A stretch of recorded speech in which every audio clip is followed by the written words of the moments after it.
Сайн байцгаана үзэгчдээ. Боловсрол шинжилгээ ухааны яам нийслэлийн цагдаагийн газрыг хамтран өрнүүлж байгаа. Хүүхдийг интернетээс хамгаалах аяны хүрээнд тань зориулсан бэлтгэсэн хамтдаа татгалзын нэвтрүүлэг өвгөр эхэлж байна.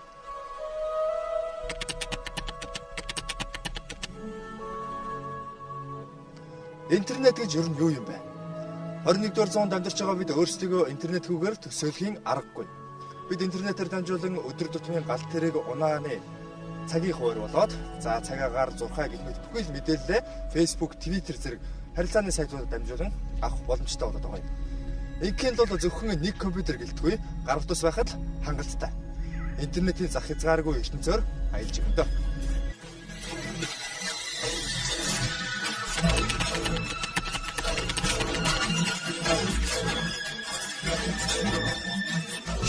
밤이 오면 심장이 터져버리는 선어해 그런 선어해 아름다워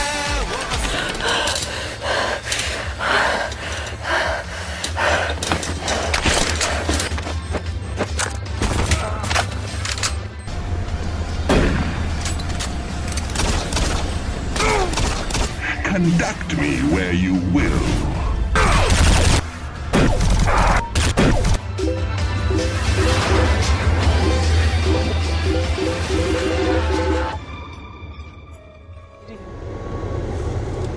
Альва юм үргэлж хоёр талтай байдаг. Хүндрэлтэй анхудаа машин зохион бүтээгээд хол газар найдвартай түргэн шуурхай хурдан зорчдөг болсон. Тэгвэл энэ өнөөдөр машины төгжрөл, дуу чимээ, утаа өнөр нь дийлдэхээ болоод байна.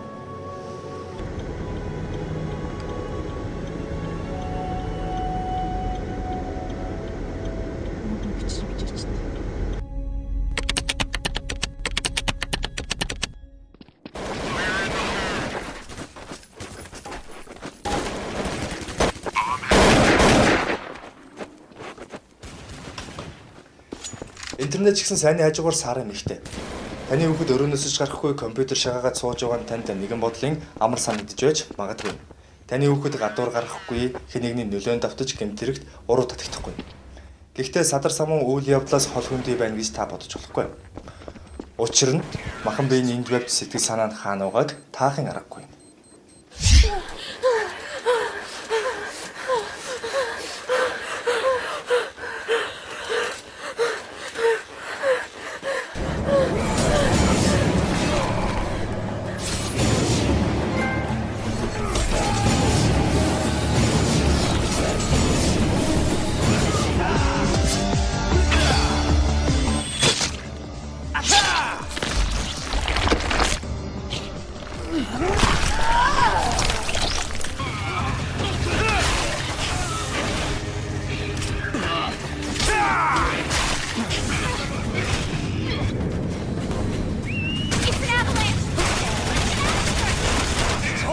the noise down.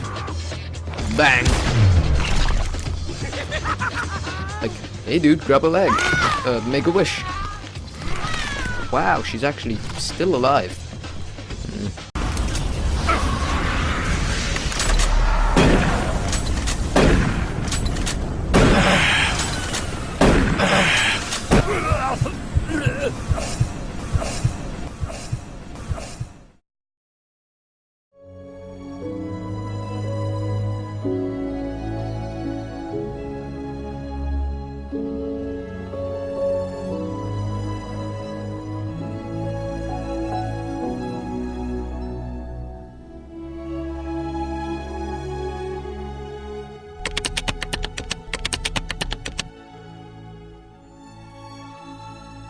Өнөөдөр дэлхий дээр олон сая вебсайт хүмүүст өөр өөрсдийн чиглэлээр өдөр шөнө тасралтгүй мэдээлэл өгж байна. Энэ нь интернет хэрэглэгчид өнөө цагт хүссэн үедээ хүссэн мэдээлэл авах боломжтойг харуулж байгаамаа. Монгол улс 2 сая 800 мянган хүн амтай. Үүний дийлэнх хувийг сургуулийн насны хүүхэд залуус эзэлж байгаамаа. Саяхан Google компани хандагчдын дунд судалгаа явуулахад мянган хүн тутмаас порно сайтад хандагчдын тоогоор Монгол улс эхний 10-т орсон байна. Сургуулийн ахлах насны хүүхдүүд болон оюутнууд интернет идэвхтэй хэрэглэгчдийн донд зүү ёсоор ордог. Өөрөөр хэлбэл хүн амын дийлэнх хувийг интернет, компьютер тоглоомоор донтох аюул нөмрөөд байгаа юм. Сүүлийн үед одоо насан туршийн хүмүүсээс интернет захин тоглоомын газруудад ихэд олон цагаар тоглох, үүнээсээ улбалаад эрүүл мэнд, бие махбодороо хохирох ямар нэгэн байдлаар гэмт хэргийн хохирогч холбогдогч болох асуудлууд цагдаагийн байгууллагад бүртгэгдэж гарч шалгагдаж байгаа. За PC тоглоомын газраас тоглоогод интернет сайт руу ороод ямар нэг байдлаар одоо насан туршидтын сайт руу орох ч юм уу эсвэл одоо зар сурталчилгааны за охтууд маань ямар нэгэн байдлаар одоо зар сурталчилгаанд холбогдож энээсээ улбаалаад хүн худалдаалах гэмтэргийн хохирогч болох өөрөөсөө одоо ямар нэгэн байдлаар бие эрхтнэр хохирох ийм асуудлууд бас гардаг байгаа. Энэ тодорхой цагдаагийн байгууллагад бас яг ийм чиглэлийн гарсан мэдээлэлүүд бас нэлээдгүй бүртгэгдэж байсан. За тухайлах нь бол 15-тай охин маань одоо чатер хүнтэй танилцаад тодорхой хугацаанд харилцаж байгаад бас тэр хүнтэйгээ эргэж уулзахад нөгөөх манад насан турш хүн байж байгаад эргээд ингээд хүчингийн гэмтэргийн хохирч болсон асуудал гарч цагдаагийн бодоодоо шалгагдж байсан.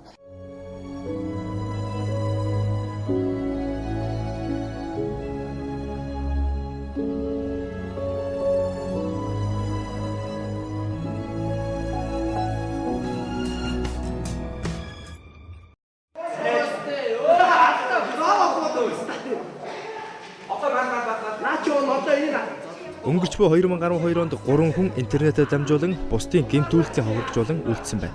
Энэ бол зөвхөн нүдэнд ил харагдах аюул. Нөгөө тэгүр хүн болж төлөвшөх насандаа яваа хүүхдүүд интернетээр дамжуулан өөрсдийн оюун ухаан, сэтгэл санааны хөгжилд сөргөөр нөлөөлөх альва мэдээлэл буюу аллаг, хүчирхийлэл, садар самуу явдлыг дуу дүрс зурагтайгаар хүссэн үедээ үзэж байна. Үүний нэг жишээ нь интернет чат юм. Өнөөдөр хэн дуртай нь хүссэн үедээ хүссэн хүнтэйгээ нас хүс харгалзахгүйгээр харилцах боломжтой байгаа юм. Үүний аюултай тал нь юу вэ гэвэл харилцаж байгаа хүмүүс бие биенийхээ тухай ямар ч мэдээлэлгүйд байгаа юм. Энэ нь гэмт үйлдэлд бусдыг уруудахаас гадна интернет гэмтрийг үйлдэгчид том боломжийг олгож байгаа юм.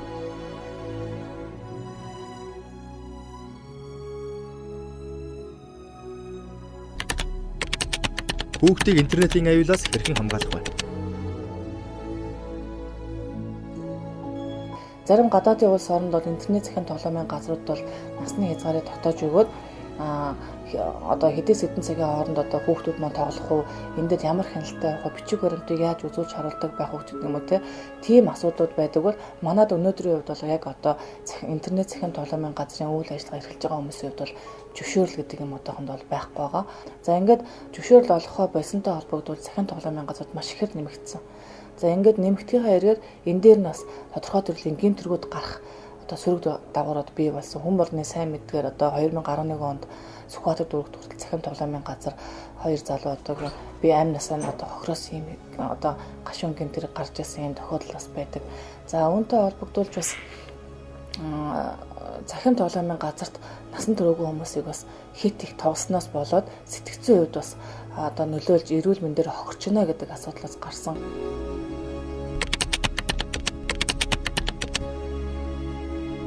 Захин тоглоом тоглосноос болж сэтгцэд нөлөөлж одоо хүмүүсийн хэлтгэр шараад их газар эндэгт одоо хэвтэж эмчлүүлсэн хүүхдийн тоо судалгааг бол жил дараалан бид нар авч үзсэн байгаа.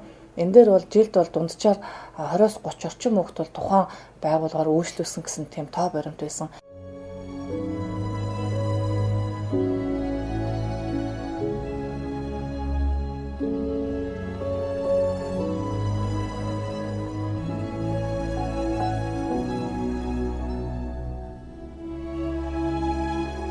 Боловсрол шинжилгээ ухааны яам нийслэлийн цагдаагийн газрыг хамтран өрнүүлж байгаа хүүхдийг интернетийн аюулаас хамгаалах аяны хүрээнд 10 жилийн сурагчтай хамтран интернет тоглоомын газруудад гэмтийн шалгалт явуулсан. Мөн шөнийн эргүүл хийж цаг хэдрүүлэн ажиллаж хүүхдэд хоногоор үйлчилж байгаа интернет тоглоомын газруудад хариуцлага тооцсон юм а. Энэ үеэр интернет тоглоомын газрыг хариуцсан ажиллаж байгаа хүнээс хүүхдүүд интернетээр дамжуулан ямар мэдээлэл олж байгаагаа хяналт тавьдаг уу? Насан туршидад зориулсан мэдээллийн сайтад нэвтрэх боломжийг хязгаарсан зэргийг тодруулахад 23 цагаас хэвчээ тийм яагаад бичсэн юм бэ? Ингээд байхад дараа байж байгаа юм өнөөдөр жоохон хүн гэдэг шүү дээ. Өөрчлөлтөштэйхээ ер нь насны байдлыг хэр харгалцаж байна? Манайх дандаа том хүмүүс ордог шүү дээ. Энэ жоохон хүмүүс ер нь хоолн дандаа интернет зогсон хүмүүс. Интернетийн одоо нэвтрэх сайтуудын хязгаарлалт гэдэг юм уу? Одоо жишээлбэл садар самаас авчсан сайтуудыг хязгаарлалт хийсэн тийм зүйл байгаа юм. Манайх нэг тийм яадаг юм уу? Ер нь дандаа том хүмүүс л одоо сургуулийн хүүхдэд хичээл ном ом гэж хаяа нэг хас ер нь ороод дандаа том хүмүүс байна шүү дээ. Сууж байгаа хүмүүс хүртэл. Ер нь насан турш жоох хүүхд ороод ирвэл та үйлчлэх үү? Орон цагаар үйлчлэхгүй шүү дээ. Өдрийн цагаар. өдөрт жоохон хүүхдэд орж иж л гэдэг шүү дээ. Хүүхдэд суугаад таал очиж байгаа гэдэг. Хэдэн цагийн үйлчлэж байна тоо? Насан туршиг хүүхдийг хэдэн цаг үйлчлэж байна? Өдрөл үйлчлдэг шүү дээ. Ер нь хүн дээдл нь одоо хэдэн цаг хамгийн дээдл нь одоо үйлчлүүлсэн болоо. Нэг хүн Унджаар нэг цаг гарын суугаад юм болчихдог шүү дээ. Удаан суудаг хүмүүс байх юм байж л та. удаан суудаг хүмүүс нь хэдэн цаг? 2-3 цаг максимум шүү дээ.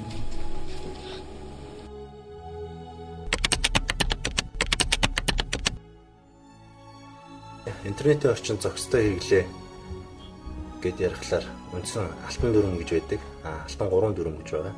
Нэгдүгээр дүрм нь юу байдаг вэ гэхээр интернетэд хандж байгаа хэрэглэгч маань интернетийн талаар маш сайн ойлголттой байх хэрэгтэй. Түүн дотор бага насны хүүхдүүд интернетэд холбогдож байгаа тохиолдолд эцэгхийн хяналтанд холбогдох гэсэн нэгдүгээр шаардлага байгаа.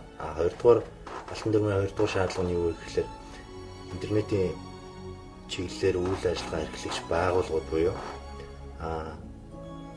ISP provider, ESP, electric service provider гэдэг энэ электрон чиглэлээр үйл ажиллагаа үзүүлэгч компаниуд, интернет кафе, номын сан, тэл центр, PC banks гэж ярьдаг. PC banks гэхээр юу хэлж байгаа нөхөр PC тоглоомын төвүүдийг хэлж байгаа. Тэр энэ чиглэлээр үйл ажиллагаа эрхлэгч хүнтэй холбоотой асуудал байна. 3-р дүр нь юу гэж нөхөр энэ интернет нэгэнд орчоод холбогдоод ингэ явж байгаа тохиолдолд тэр дотор агуулгын асуудал гарч ирж байна.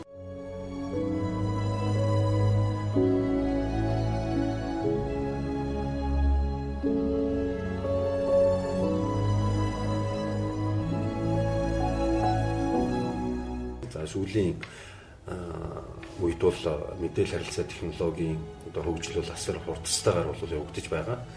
За хүүхд багчуудын, сурагчдын, оюутнуудын интернет болон за вебсайт руу орох боломж нөхцөл бол улам одоо нэмэгдэхийн хэрээр за энэ бол их одоо сайн талыг бол одоо авчирч байгаа. Болох юм бол одоо хичээлээр заасан, албан боловсруулалтаар заасан зүйлээ нэмж баттгах илүү дэлгэрэнгүй мэдээллийг олж авахд бол одоо гол одоо дэмжлэг тусламж бол интернет болж байгаа хэдий ч бас тодорхой юм сөрөг одоо нөлөөллийг бол нийгэмд бол авчирч байна. Тухайлбал юм бол хүүхдүүд энэ компьютерийн тоглоом, Sega тоглоомд бас донтох ийм байдал зүйлүүд бол ажиглагдаж байна.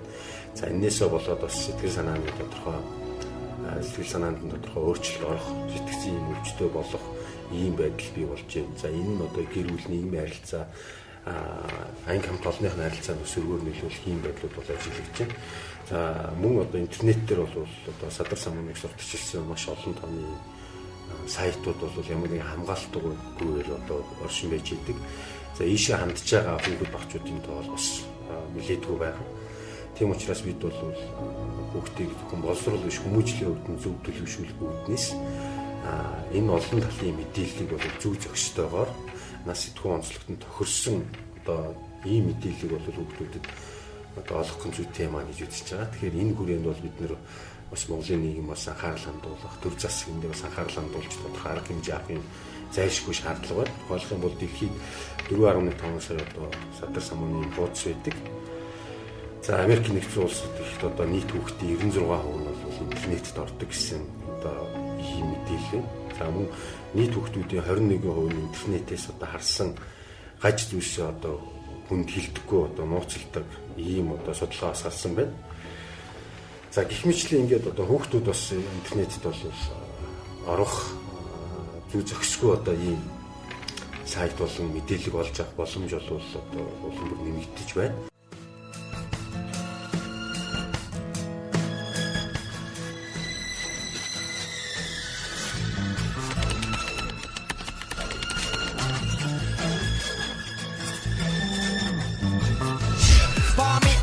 심장이 터져버리는 선어해 그런 선어해 아름다워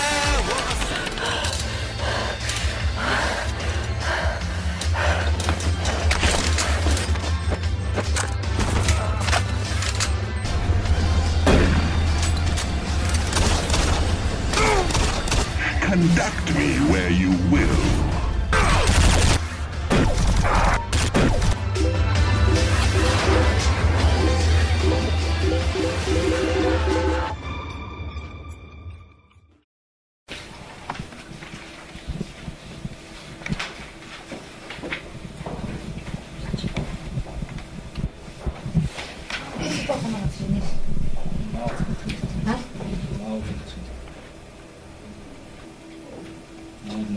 97 PC тоглоом.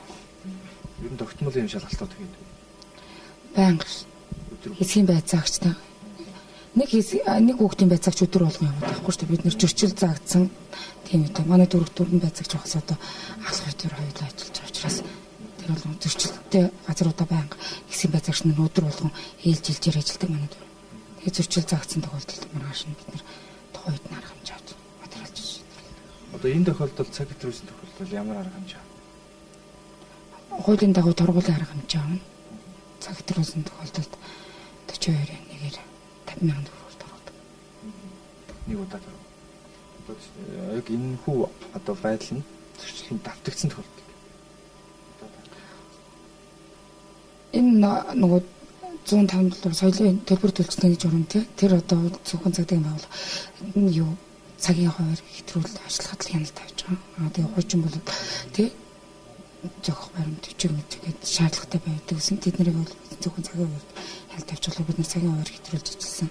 Тэгээ 19 цагаас хойш 18 насны дөрөв хүүхдүүдийг тэг үйлчилсэн бол тэднийг тэг арга хэмжээ авч байна.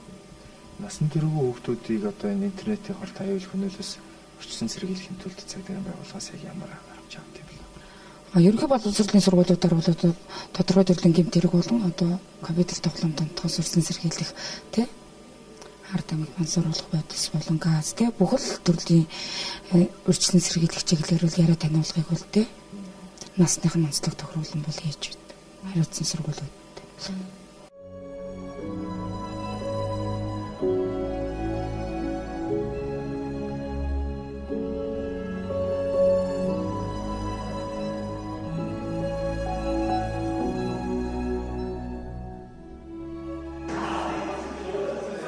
Өнөөдөр хэрэгжиж байгаа хуулийн хүрээнд интернетийн айлтаа инхүү тэмцэж байгаа ч энэ нь хангалтгүй. Нэг хэсэг торгуул ногдуулаад нэг хэсэг хугацаанд инхүү газрыг хаадаг ч эргээр буцаад нэгтгэдэг. Гэтэл залуус бид үндсэн хуулиар олгогдсон эрхийнхээ дагуу мэдээлэл олж авах бүрэн эрхтэй. Хамгийн гол нь энэхүү эрхээ хэрхэн яаж эрсдэлгүй эдлэх вэ гэдэгт гол асуудал байна. Өөрөөр хэлбэл интернет хэрэглэгчид хэсэг тоглоом тоглогчдын насны хязгаарлалтыг тогтоохоос гадна интернетийн орчинд нээлттэй байгаа садар самууныг сурталж ирсэн гэмт хэрэгт уруу татсан гэдгээр вебсайтуудын хэрэглээнд хязгаарлалт тогтоох хэрэгтэй байна. Ингийн тулд харин яах ёстой вэ?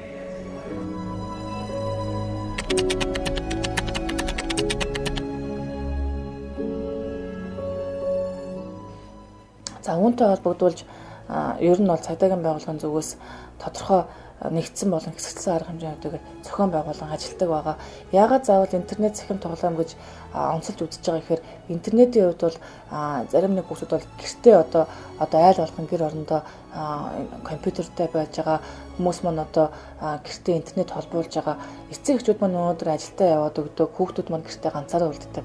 За энэ ганцаараа үлдэж байгаа хугацаанд тухайн хүүхд маань гэр орондоо ямар төрлийн нийтээс орж үзэх үү те эцэг их байхгүй үед л аль л болж бүтэхгүй юмыг л орж үзнэ өгөхөөсөө эцэг ихад иргэд ямар нэгэн байдлын тийм сайт руу порно сайт юм уу те тийм сайт руу орж одоо мэдээлэл үзэх авах тийм бол боломж хүүхдүүд байдаг учраас одоо эцэг эхчүүдийг байхгүй одоо гэртээ ганцаараа байх хугацаанд ийм сайт руу орох за энээсээ болболоо зарим нэг хүмүүстэй одоо тий хоорондоо танилцах ингэж явж байгаа хэсэг хугацааны дараа одоо өөрөө хохирогч болох ч юм уу ийм асуудлууд бас гардаг. Тийм учраас энэ дээр бас яг мэдээлэл цахилгаан холбооны одоо сүлжээний газраас одоо боломжтой бол одоо гэрийн нөхцөл тавигдж байгаа одоо интернет сайтын интернетийн одоо сүлжээн дээр тийм ээ одоо манад одоо тэдээс тэдэн насны хүн байдаг тухайн айл одоо тавилгатай манад одоо тэдээс тэдэн насны хүн байдаг өдрийн цагаар юм уу тэдээс тэдэн цагийн хооронд яг ийм сайтууд руу одоо нэвтрүүлэхгүй тийм чагтын тавьж өгж байгаа чи яг одоо тийм цаг үед болохоор ийм бид нар өөрсдөө байдаг учраас бас ингээд тийм цагуудын зааж өгч юм уу эсвэл одоо манайхаас одоо ийм сайт руу орохыг одоо хаадаг тийм сүлжээтэй юм уу те ийм асуудлууд байх юм бол хүүхдүүд маань бас тэр болгон энэ рүү ороод байхгүй бас дээрэс нь одоо интернет цахим тоглоомын үйл ажиллагаа эрхэлж байгаа энэ хувь хүн иргэн аж ахуйн нэгж байгууллагууд дээр бас яг энэ газрууд дээр бас мөн тодорхой хэмжээний ийм чагтыг тавиад өгөх юм бол хүүхдүүд маань энэ рүү орохгүй энээсээ болоод гэмт хэргийн хохирогч болохгүй холбогдогч болохгүй байх юм нөхцөл бүрдэх юм аа гэж бас үзэж байгаа.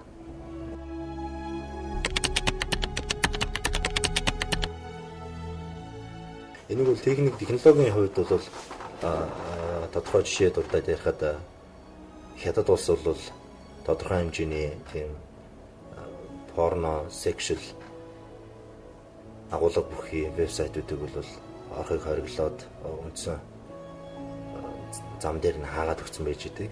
Тэгээ энэ асуудлыг бол шийдэхэд бол илүү хялбар төвшний аргаар шийдэж болно. Техникийн хувьд яаж шийдэж болох вэ гэхээр тухайн садар самун текст бүхий вебсайт руу ханалт хийхэд бол тухайн хүний овог нэр, регистрийн дугаарыг асуугаад тэгээд та энэ сайт руу ханалт хийлээ гэсэн тохиолдолд тухайн хүний бүртгэлтэй гар утас руу мессеж ирээд тэрлүүн за зөвшөөрлөө гэсэн нууц дугаар бүхий 4 нууц дугаар бүхий код явуулангууд тэрийн зөвшөөрөөд ингээд орж идэг байх жишээний ийм техник шийдэл байж болно. Жишээлбэл хүүхэд нь аавынхаа өмнөөс нэрийг бичээд регистрийн дугаарыг бичээд хандлаа гэж боддог л да. Тэгэхэд тухайн хүний яг өөрийнх нь гар утас руу мессеж ирээд тэр гар утаснд мессеж ирж байхад тэр хандгаж байгаа нууц орон бүхий 4 орон бүхий кодыг тухайн хүн л өөрөө мэддэг учраас хүүхдүүд бол одоо жишээлбэл ийшээ хандаж болохгүй байх жишээ нь иймэрхүү техник шийдлүүд байж болдог л даа.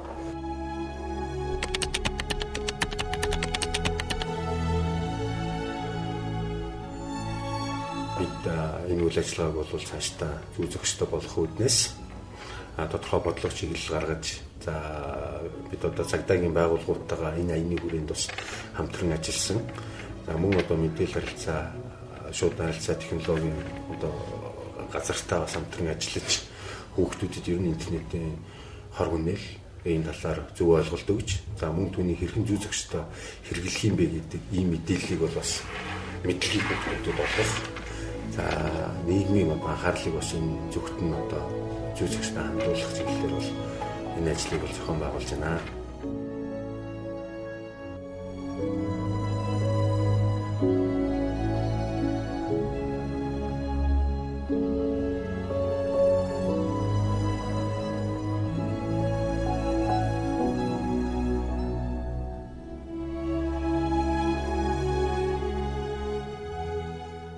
Тэгэхээр одоо хэрэгжиж байгаа хууль илүү сайжирснаар хүүхэд залуус интернет тоглоомын газруудаар үйлчлүүлэхдээ бие юм болоод оюун санаанд муугар нөлөөлөх аливаа сайтуудад чөлөөтэй нэвтрэх боломжгүй болох юм а.